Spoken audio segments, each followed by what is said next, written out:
Hi guys, it's story time with Grandma. Tonight we're going to read Rodeo Red.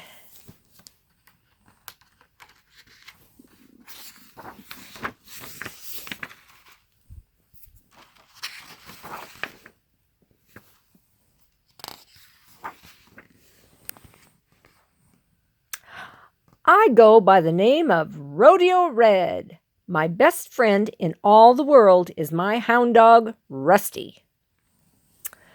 Rusty and me had always been happier than two buttons on a new shirt until side-swiping Slim showed up. The first time our eyes met, I knew Slim was trouble. He looked as slippery as a snake's belly in a mudslide.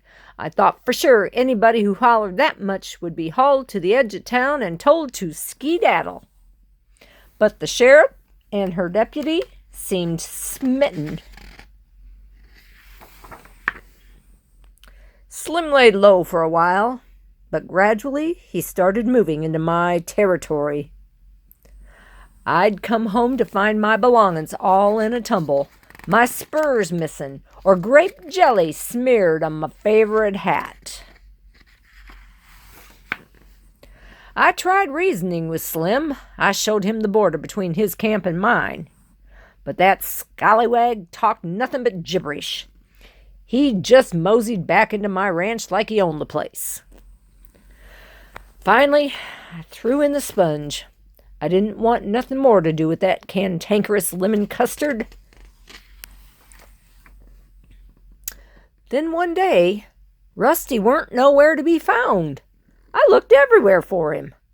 I knew right then that Slim was up to his side-swiping ways.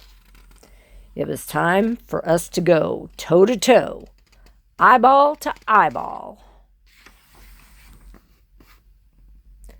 Late that night, I snuck into Slim's camp. There he was, sawing logs, poor Rusty in his clutches.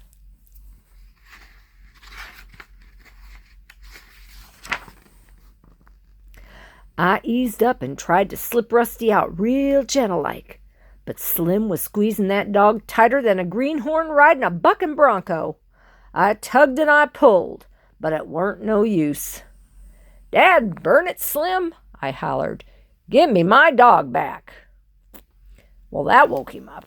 He set to squalling like a fire truck heading to a wiener roast gone bad. In two shakes, the deputy was in there telling me to get.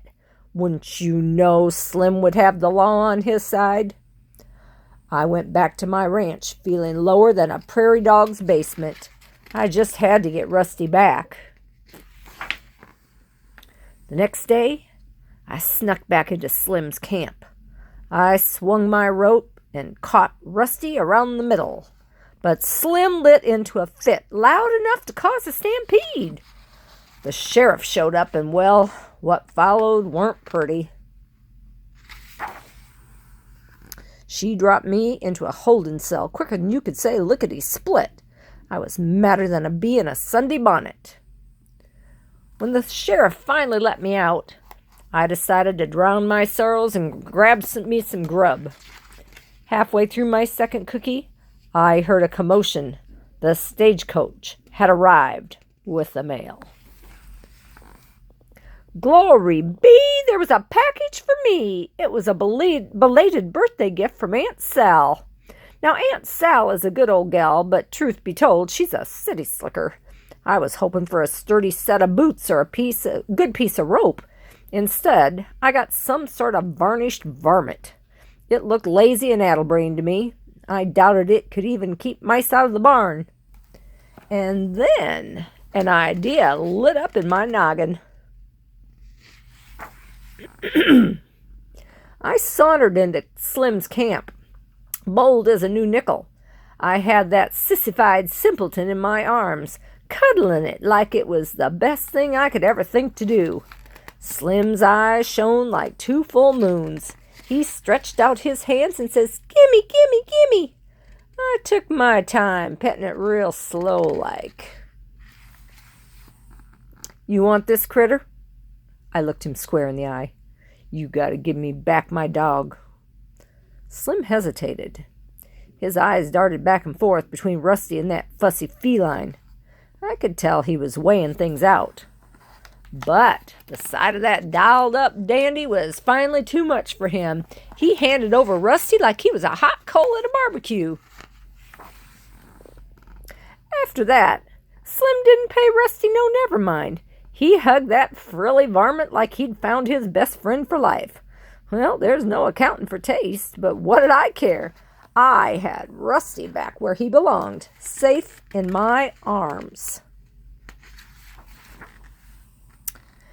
It was time to put my boots up for a spell before the next adventure. I tucked Rusty close, and we headed back to the ranch, happier than two freckles on a sunny creek. And that's the story of Rodeo Red.